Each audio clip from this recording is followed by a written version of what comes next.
আর শুধু কথায় কথায় মা নক্কি, মা নক্কি। এবারে তো সব নাকি মা নক্কির কৃপায় হয়। কি আর হয়? এখানে সব কিছু কেমন জানি বেকাপ্পা।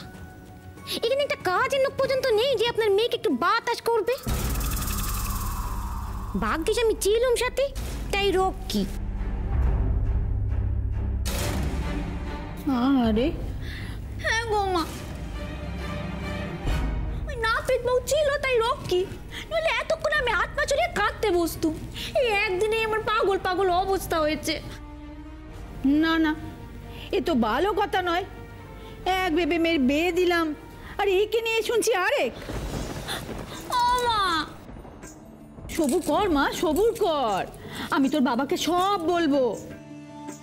আপনারা কথা বলেন, আমি একটু ওদিকটা দেখে আসি।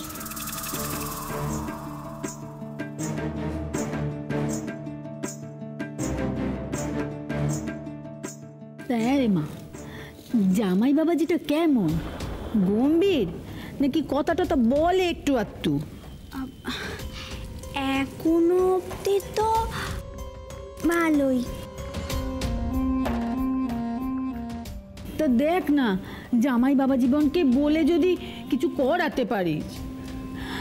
দেখ মা, এক একটা কাজের নোক না হলে তোকে তো দেখছি কেটে কেটে মরতে হবে।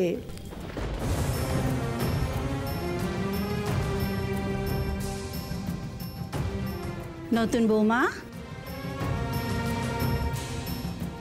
চলো মা, অতিথিরা খেতে বসেছেন, ভাত দেবে, চলো। আপনাদের ঘরে বড্ড গরম বেয়ান, তা একটা কাজের নোক রাখতে পারেননি যে আমার মেয়েটাকে একটু হাওয়া বাতাস করবে?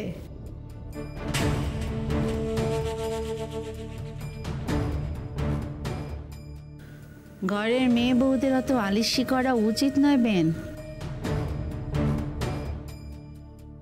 তাতে মানও কি রাগ করেন। তা আপনাদের সংসারে বুঝি মা নক্কির ইশারায় সব কিছু হয় দিদি? আসলে আমাদের তো আবার ও পুজো হয় না। তা বলতে নি সংসারে সৌভাগ্যের কোনো অভাব নেই।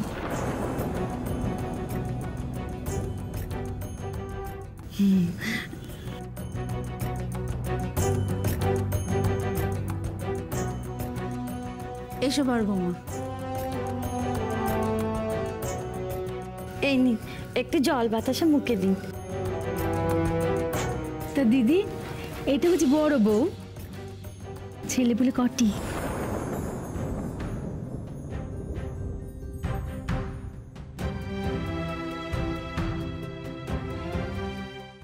শ্রীনগরের জমিদার বাড়িতে তো মিছরি দেয়, মিছরি।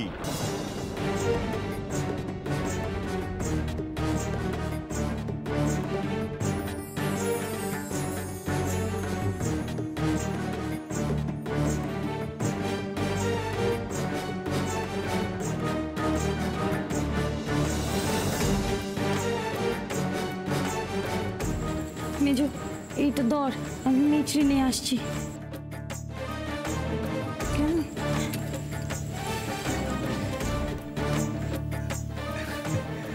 একটু অপেক্ষা করুন, মিছরি আসছে আপনাদের জন্য।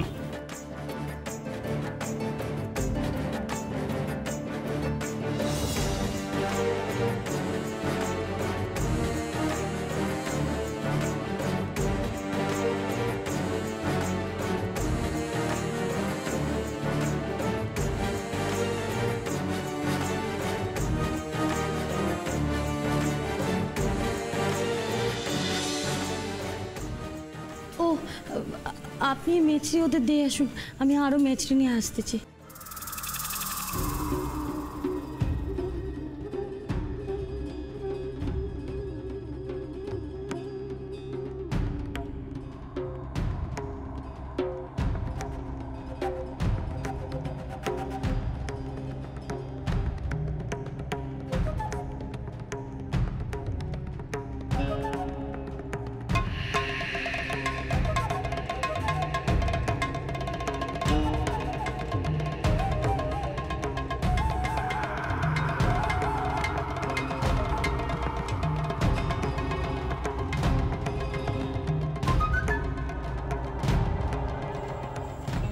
ঠিক আছে। আমি আসতেছি।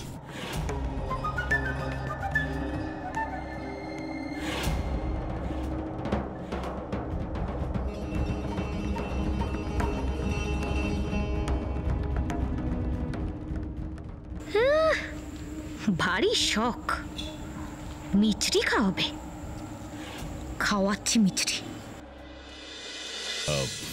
মশাই একটু অপেক্ষা করুন।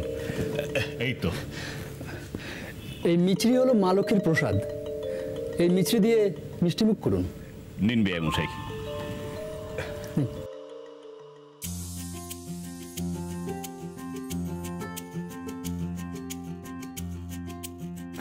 নিন।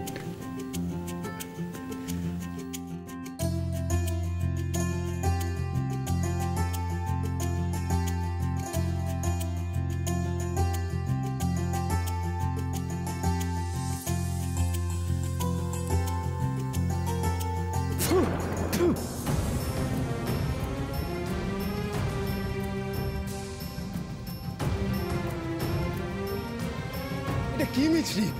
এত তেতো? বাপ রে বাপ!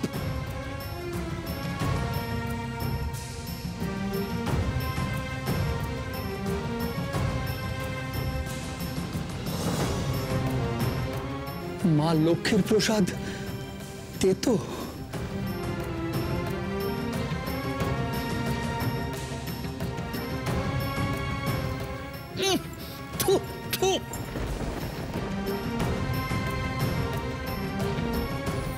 কেমন দেবীর পুজো হয় এ বাড়িতে?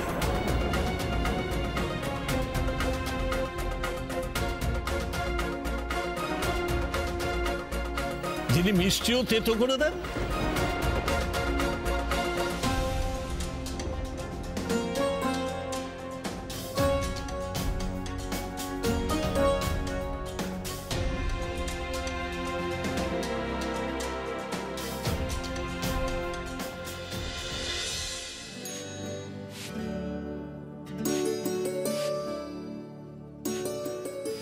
দেবী,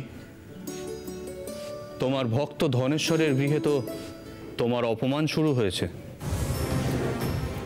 মেনকার পরিবারের কেউ তো আমাকে অপমান করেনি প্রভু। ছোট বউয়ের পিতার ঘরে আমার পুজোর প্রচলন নেই, তাই তারা আমাকে অপমান করলে আমার কিছু বলার নেই। তারা এইভাবে তোমাকে হেনস্থা করলো, তাও তুমি তাদের সৌভাগ্য থেকে বঞ্চিত করবে না?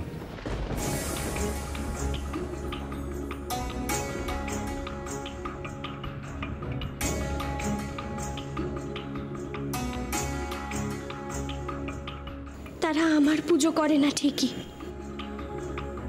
কিন্তু তারা তোমার উপাসক প্রভু। প্রতি বছর তাদের গৃহে ধুমধাম করে তোমার পুজো হয়, তাই আমি তাদের সৌভাগ্য দান করি। কিন্তু তাদের এই অকারণ দম্ভ চূর্ণ হওয়া উচিত দেবী। যেদিন তাদের দম্ভ আকাশ ছোঁয়া হবে, আমাকে অপমান করার মাত্রা আমার সহ্যের বাইরে যাবে, সেদিন আমি তাদের ত্যাগ করব, তার আগে নয়। তোমার ভক্তের গৃহের গৃহলক্ষ্মীদের মধ্যে কলহ শুরু হয়েছে শ্রী। যদি আমার ভক্তি থাকে, যদি আমি সত্যি সত্যি মা লক্ষ্মীর ভক্ত হই, তাহলে খুব শিগগিরই মায়ের আশীর্বাদে আমার বড় বৌমা মা হবে।